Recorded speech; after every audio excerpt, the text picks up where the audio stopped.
Welcome, everybody, to the latest Provoke Media podcast presented in partnership with our friends and colleagues from Public Relations Organization International. PROI, as most of you will know, is an organization made up of independent public relations firms from around the world.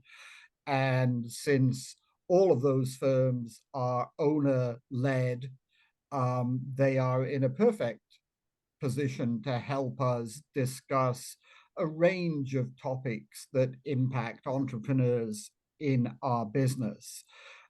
We are very fortunate today to be joined by representatives from every part of their network, the Americas, Asia Pacific, and EMEA. And before we get started, maybe I'll give everybody an opportunity to introduce themselves. Mauricio, why don't you tell us who and where you are? Well, I'm in Bogota, Colombia. I was former marketing manager for Microsoft.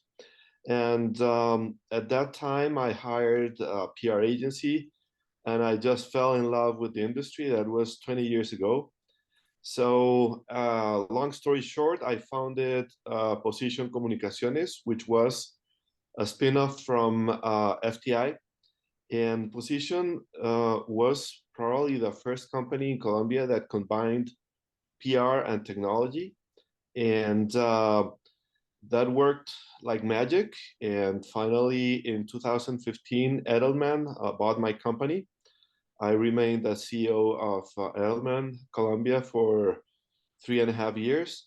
And then I went for a year of non-compete, and I founded Tank, my current company. And again, we are separating our company from any other PR company in this market through technology. We're doing great inroads with AI, and we have a unique product, which is Prejavu. This is the first media training in the metaverse in the world. So we're very excited to be here and talk about how technology is helping us to differentiate our business. Great. Doi, tell us a little bit about your journey. Thank you, Paul.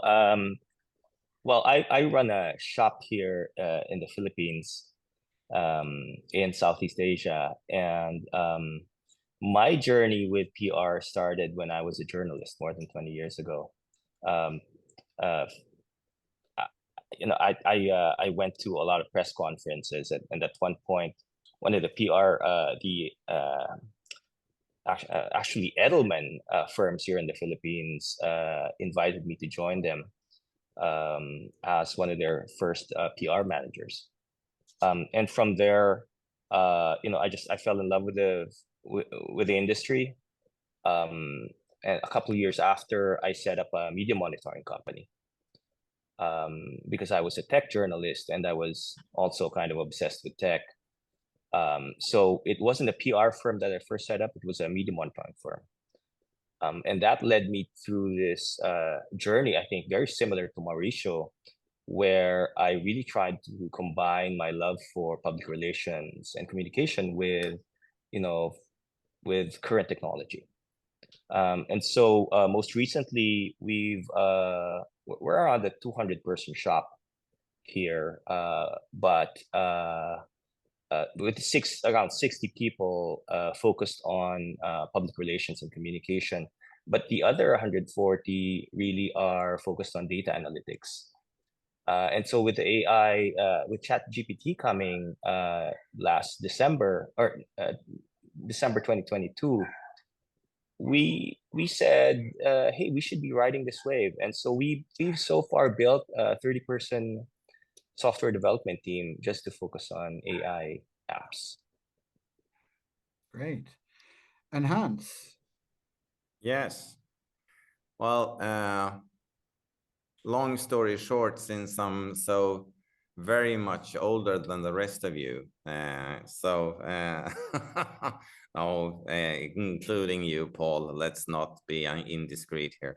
But anyway, so I usually present myself as the guy who got lost on a guided tour through Uppsala University in the early 80s, and then I got out through a back door 10 years later, having studied anything from what you wish, modern literature, mathematics, philosophy, biochemistry, etc. And then after that, as you can understand, it wasn't easy to find a place where I could sort of support myself. So I went around for quite a while, asking myself, what the hell should I do? And after a while, I found this company called Gullers Group, which back then was a public affairs company, a small one, around 10 people. And they then took me on under their wings, nurtured me for quite some time. And then I've been back in this company and out of it a number of times, but it's still sort of what keeps my career, if you can talk about that in my case, together. And having this vision that the interdisciplinary approach is probably a good one. That when I took over the company 15 years ago, I thought, why not try that one? So that is the journey I'm still on. I'm trying to experiment. Where are the limits of a what you would call a communications company? That's what I'm trying to figure out and still do. And it's been, to my surprise and everybody else's, I think, a rather successful journey. So we were 10 people, as I said. We are around 200 now in 7 offices around Sweden. So we have to be doing something right, I hope. And I will share my ideas on that. Great. I love the fact that we have 3 people on the call here, 4 if you count me, who sort of stumbled into public relations almost by accident, and then became entrepreneurs almost by accident, and now have, and this is where the 3 of you may differentiate yourselves slightly from me, thriving businesses that employ hundreds of people. But I think that gives us a really nice range of backgrounds for the conversation we want to have, which is going to focus on the challenges facing independent PR agency owners as they look to the future of our business and try to figure out the appropriate areas for investment. You all have hinted at some of the places where you've been making sort of big bets on the future of our business. But I think it's fair to say that that question of what's coming next and how do we prepare for it has never been more complicated or challenging for people running PR businesses. There are the obvious technology challenges, virtual reality, the metaverse, AI are all things that certainly you and I, Hans, never needed to think about when we were starting out in this business. There are challenges in terms of the kind of people that we need to bring into the business. It used to be that if you could find former journalists with good writing skills and at least a few interpersonal skills, that was all you needed to staff your firm. That obviously has changed dramatically. I came across somebody recently. This was the latest new job that I've discovered in PR, who is a prompt writer. That does not, contrary to my expectation, means that he actually hits deadlines, which would be remarkable enough on its own, but that his job was to write prompts for AI programs in order to get the right answers to the questions that you're asking. And that apparently is like a full-time job today. I know I sound like an old fogey, but honestly, it's very different from what I grew up in. And obviously, we have tons of data and analytics people. We have behavioral scientists now. We have people with backgrounds in sociology and psychology and public health and a host of other areas.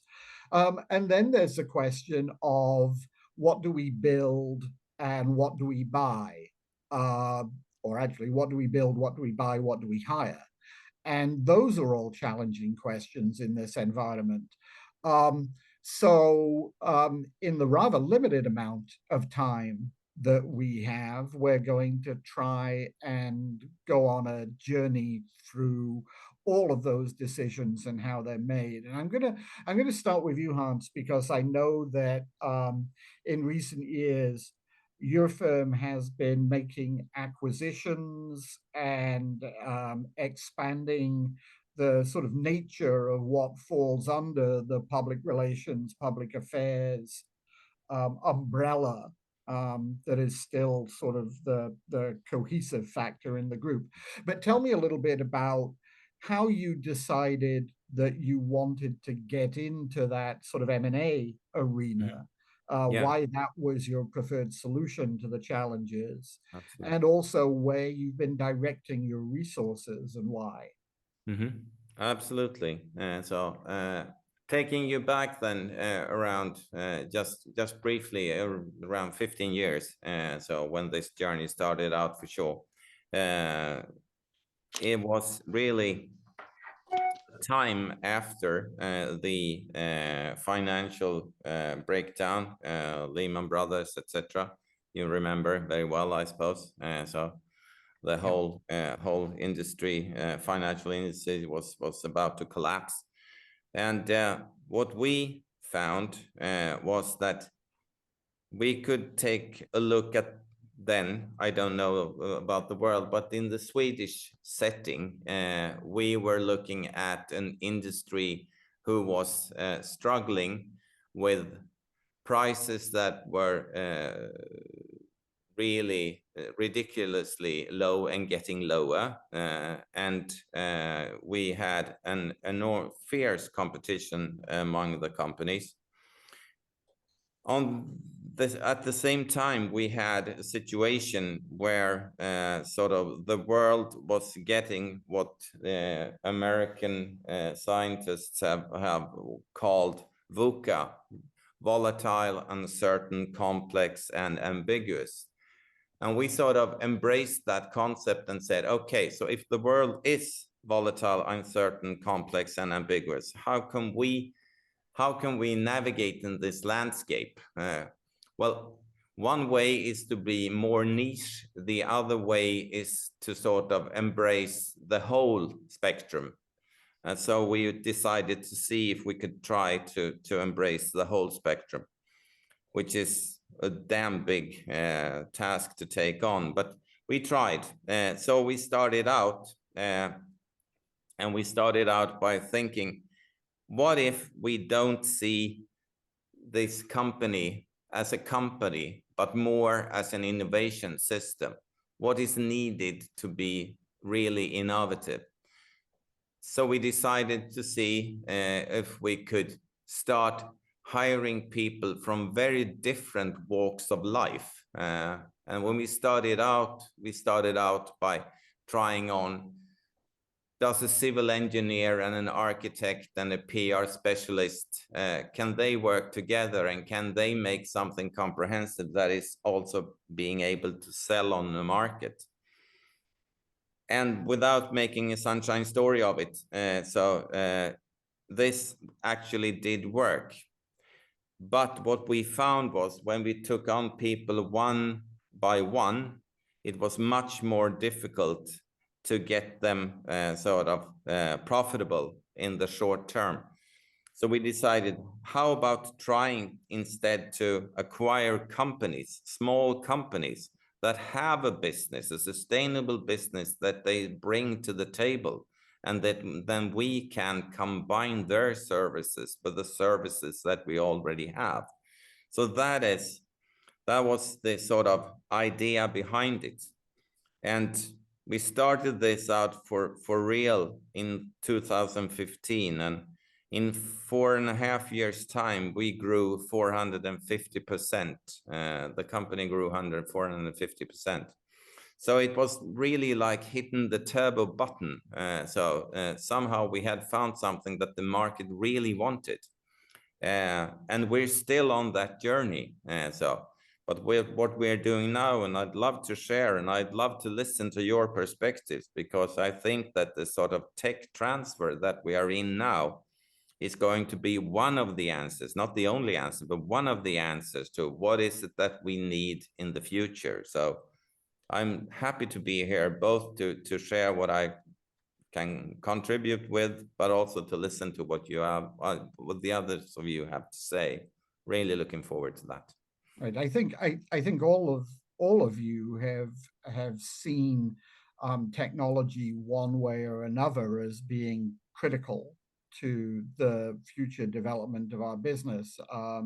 Though just on the initial conversations that we had around this, it seems like you have different solutions to that. Tell me about your approach, Doyen, how you've gone about building a firm that is sort of 3/4 tech and 1/4 PR, and how that has what kind of challenges that's presented to you. Well, I'm pleasantly surprised at Hans's story. I mean, I think my story mirrors Hans's story a little bit. I studied architecture in college, and then I studied education, and I never really graduated from college. I was just bad at school. And but I was wildly interested in so many different things, and I suppose it's that at some point it's the ADHD and the terror you have of not having a diploma that makes you start your own company. And when by 2022, late 2022, we'd had more than a decade of experience in what is called natural language processing, which is at the core of data analytics. And we did that, all the NLP through software, so that we could give good reports to our media monitoring clients. But when ChatGPT came, there was this realization that all of this is probably going to get automated really soon, all of our data analytics work. And so I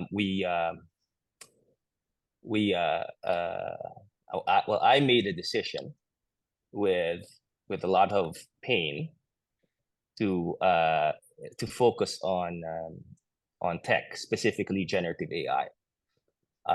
So I essentially withdrew from basically all of operations and client relations work.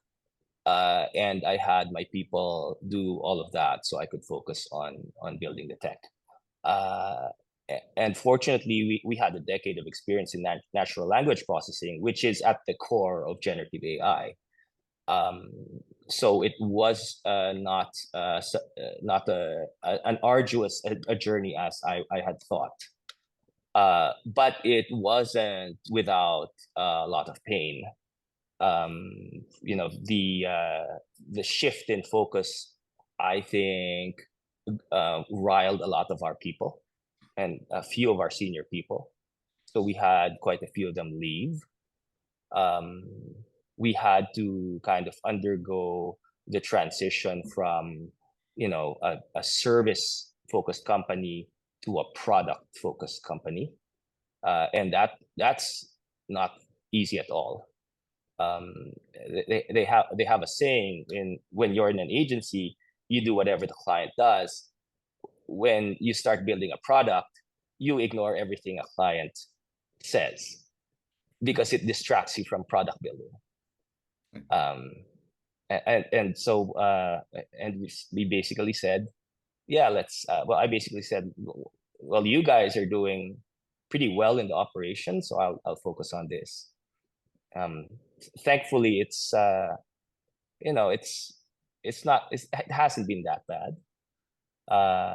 It still scares me every now and then what I'm doing, because I've been doing the PR thing for 20 odd years, and this is very new to me, despite my background in tech.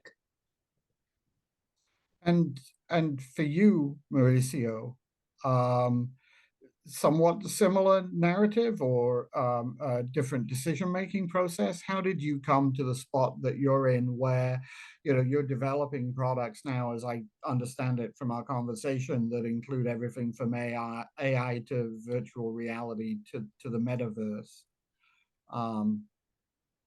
Right, Paul. Well, when I came back, this was November 2019, and this was right before the pandemic. So Tank, my new company, started, in the worst case scenario. And we started to realize that PR in Colombia had become a commodity. It was already a mature market. We were competing with over 400 PR firms, small, medium, and large. Yeah. And after I had sold to Edelman, well, all my clients were taken. So it was hard to begin and hard to compete. And we realized that one of our most profitable products was the crisis management and the media training. And it was very time consuming because, for example, a Spanish company that has landfills hired us to train 8 managers in different cities. So what seemed to be well budgeted, we realized when we analyzed the timesheets, it was a tremendous expenditure of hours from the directors of the company. And we said, well, we have the technology. I write algorithms myself.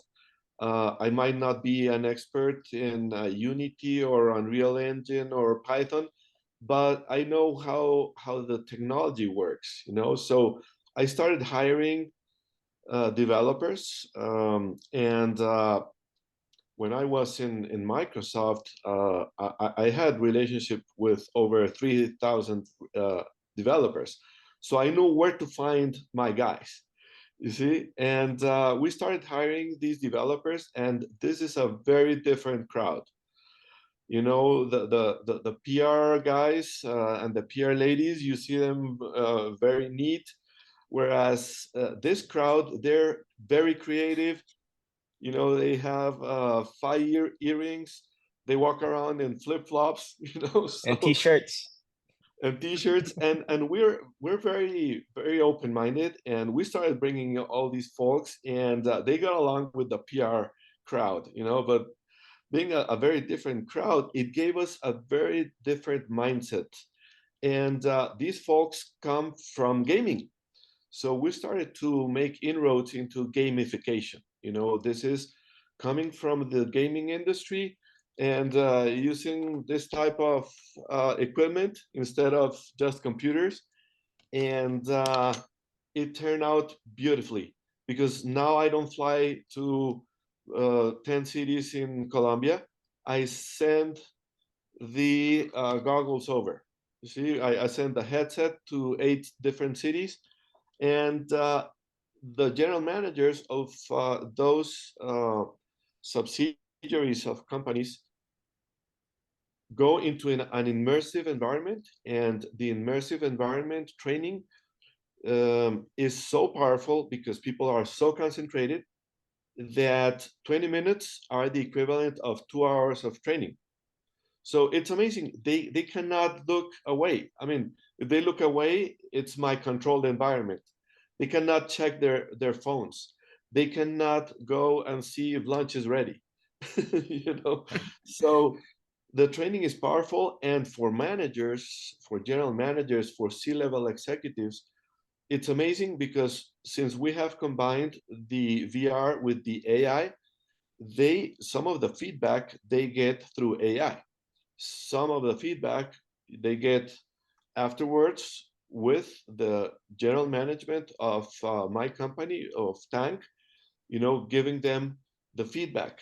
But a lot of it is automated. Not only that, but also with predictive technology based on AI and based on big data, we are being able to predict what's going to happen with a tweet or what's going to happen with a post. And that gives us such a great advantage. It gives us the advantage of knowing 6 hours or 8 hours in advance what's going to happen in a crisis, what's going to happen if a blogger is attacking a company. And it gives us, not through only our experience, but also through the data and analytics, the capacity to understand if this is going to go viral or not. For example, a company called us and they said, I'm in a crisis. And I told them, no, you're not in a crisis. And they said, well, this TikTok has 20 million views.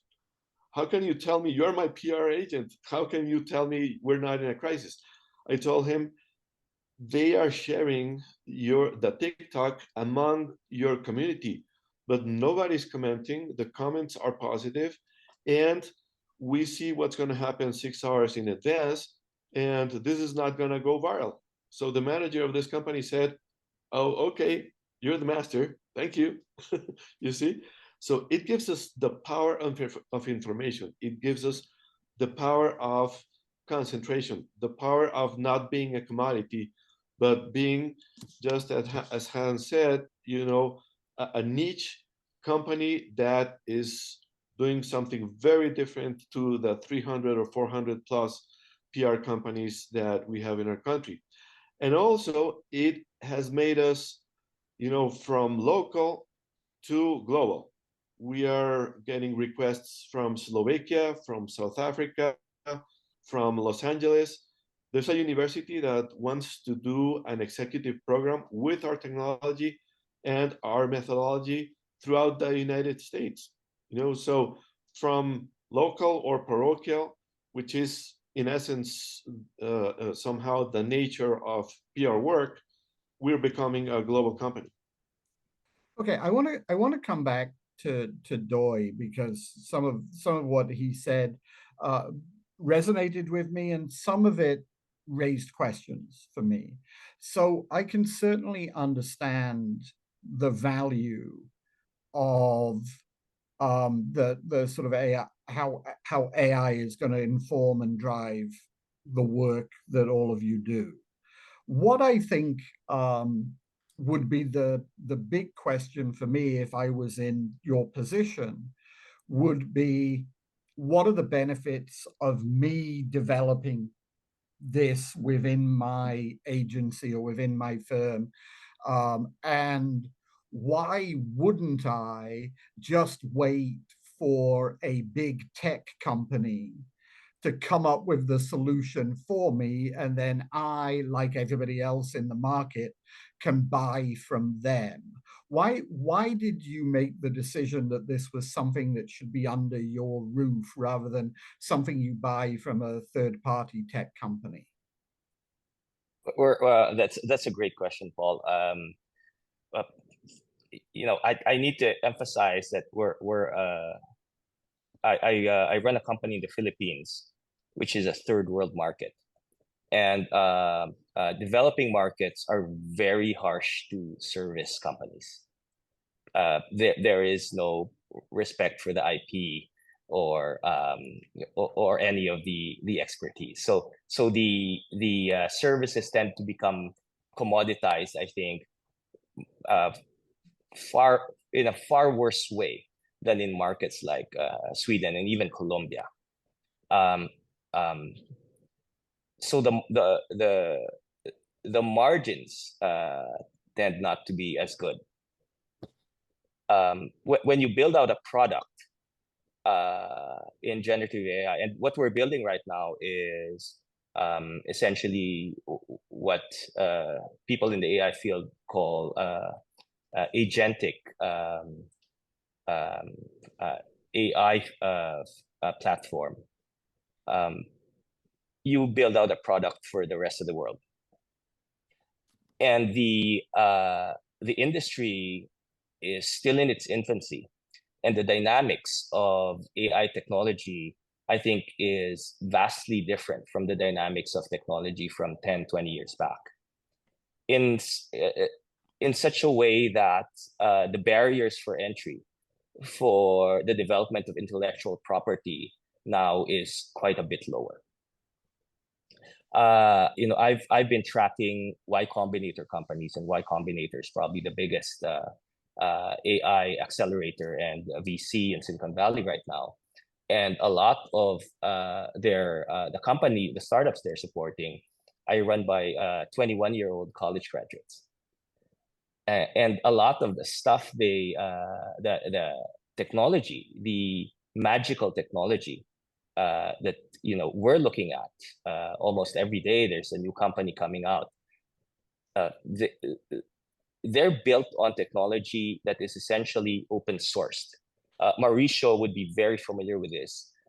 For a couple of decades, Microsoft was the main enemy of open source, and then switched, and now is one of the biggest advocates of open source. All of the technologies we build on come from open source technologies that you can just grab from GitHub. So if you have a little expertise and a lot of imagination, this becomes potentially massive opportunity business with, inordinately large opportunity for the amount of risk that you take in building, let's say, a 30-person team. So for the other two people on the panel, a somewhat related question. These kind of investments are quite capital intensive.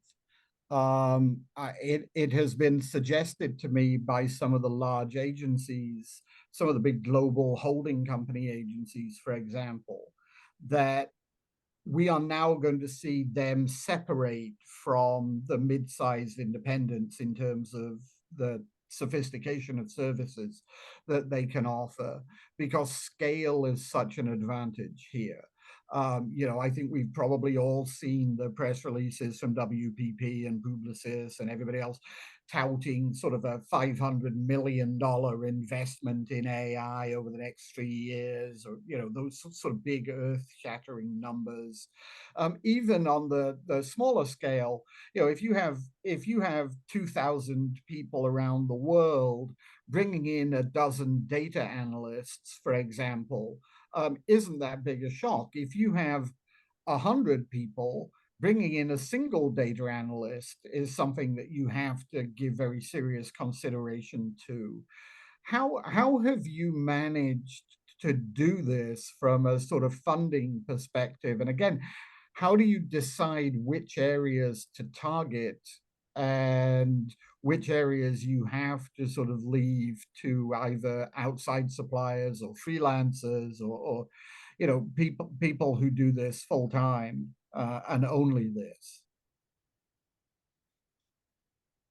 Well, if I may, Paul, we are entrepreneurs, and entrepreneurs, we take risks that are not allowed in the corporate world, and I've been in the corporate world as well.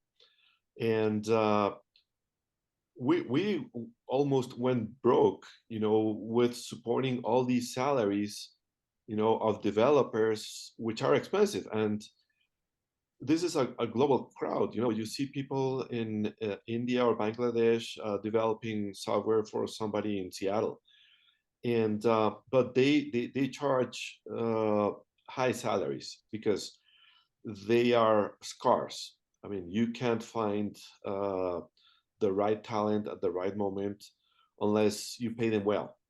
And So it's been an exposure, and it's been uh, a difficult financial decision to still keep going, keep going, keep going, while you develop a product, or while you develop technology that most of the technology that we are rolling out is a combination of two or three different technologies. I say that everything is already developed, but you just have to merge it. You have to make the trick so that it works together, and this takes a long time of development. I mean, with predictive, we have been working for over 2 years, and with the Prejavu VR technology, we have been working on it for over 3 years. So it's 3 years of investing, but I compare myself with a pharmaceutical company. It takes a lot of time to develop the next medication to be able to overcome the flu easier, right? But after that, the next level of engagement with the public is scalable. You have to pivot, and once you pivot, you can license different sort of laboratories in the world. You see, so the investment in the patent, so to speak, is very expensive, but then the profitability, you start raking in the dollars. You see, so that's the mindset. That's So the way that we're thinking. for you, Hans, I think the question is slightly different, which is how do you make the acquisitions that you make in an environment where there is so much private equity money floating around, and the sort of promise of PE to entrepreneurs it has been very enticing to some of your competitors, certainly. What is what's the different equation that you can offer? I think that Mauricio's comment on big pharma in one way is really is a very good one. I usually, since we've had a few big Swedish pharma companies over the years, I often draw that sort of comparison.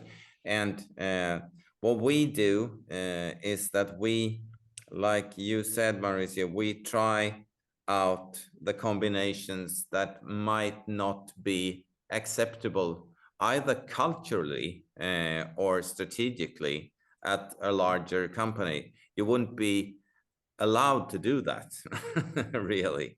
Right. And that is also partly for cultural reasons. So what is it that you've come up with here? Sounds crazy. So much too big a risk. No. Don't do that. Yeah, I'll give you an example that seems to be working very well. In the northern parts of Sweden, there is huge private equity right now, as you know, Paul, but also a lot of government funding when it comes to turning the northern parts of Sweden into a green energy hub of Europe. So we just recently bought a company consisting of civil engineers that has specialized in how to make a new fuel, green fuel for airplanes. So we bought this company thinking that it might be that their expertise may, together with a certain amount of sort of management consultancy skill that they had also, might be interesting for us in order to get sort of a niche in the sense that we are a broad company, but we also have these sort of really spitz competences.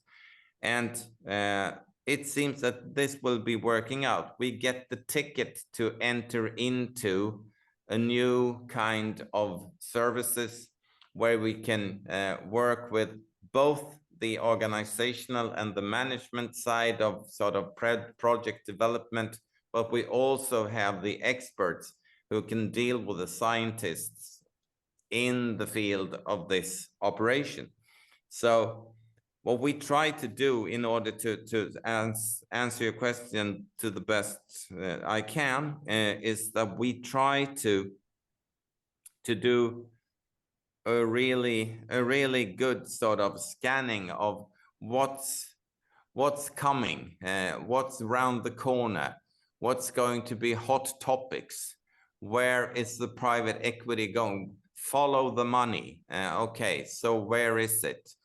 If we can be there, say 6 months, 12 months before everybody else, especially before the big companies, that may be enough for us to sort of get ourselves a platform before the big companies enter. And we've been able to do that a few times, and that has worked out really well. Okay, I am conscious that we have somewhat limited time left, so I have a sort of final wrap-up question that builds on something that Doi said earlier, but I suspect is an issue for everyone. And let's be pithy in our answers. It seems to me that one of the implications of what we're going through here is that for all of your firms, it involves a huge culture shift. Doi alluded to the fact that there had been turnover as his company evolved from sort of what I guess we can call traditional public relations into more of a sort of product-driven company.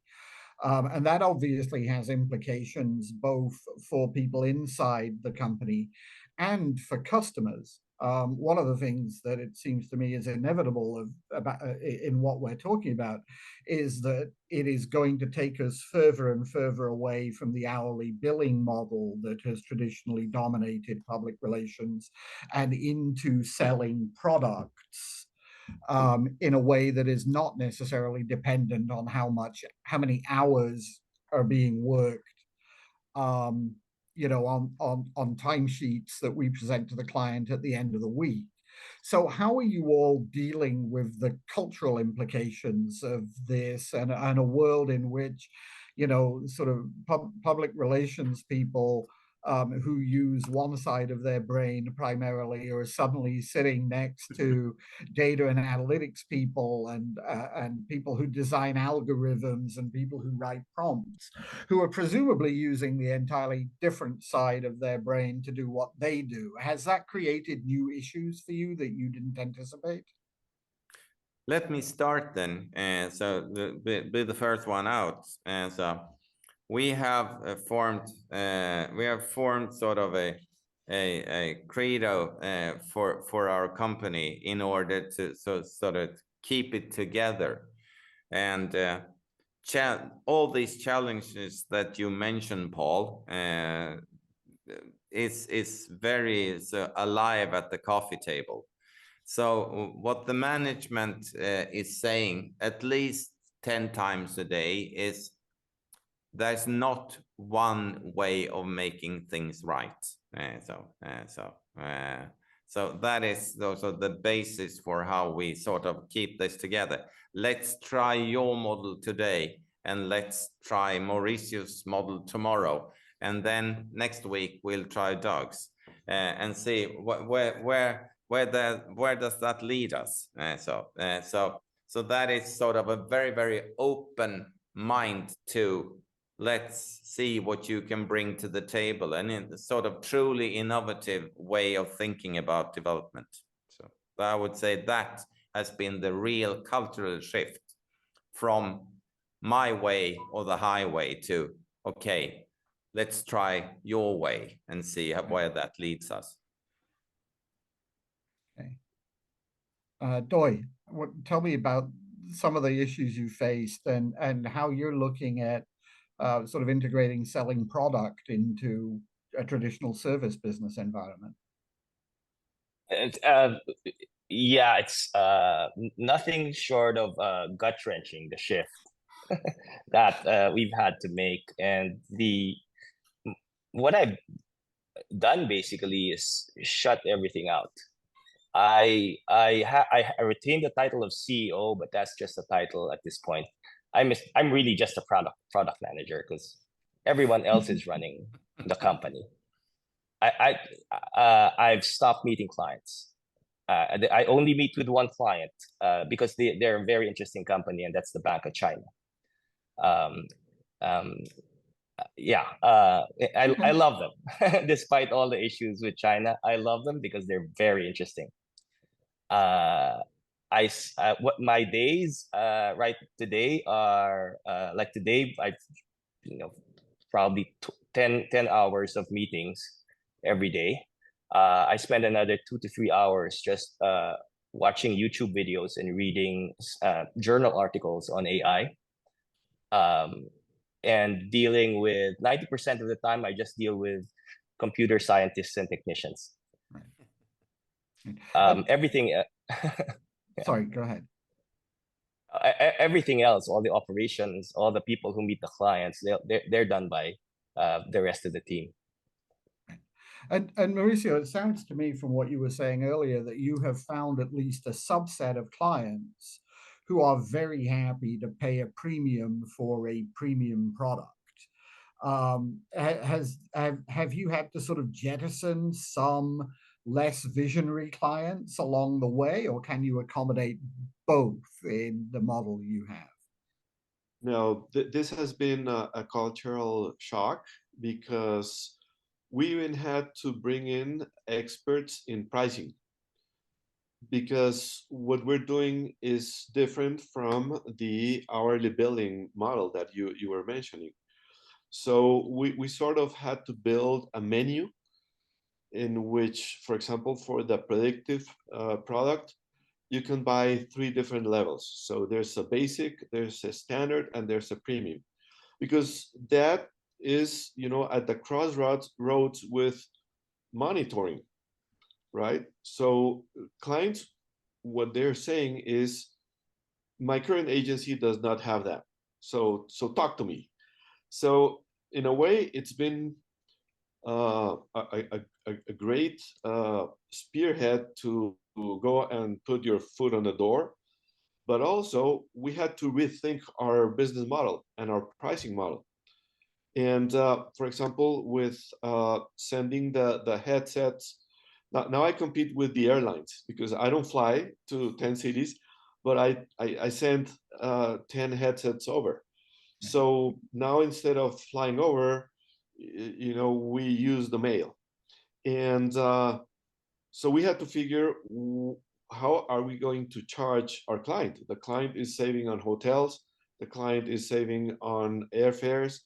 The client is saving on lunch and dinner, but they are saving in a way. And now they can train their managers a lot faster because of the immersive environment, so it's a better use of their time and a better use of our time.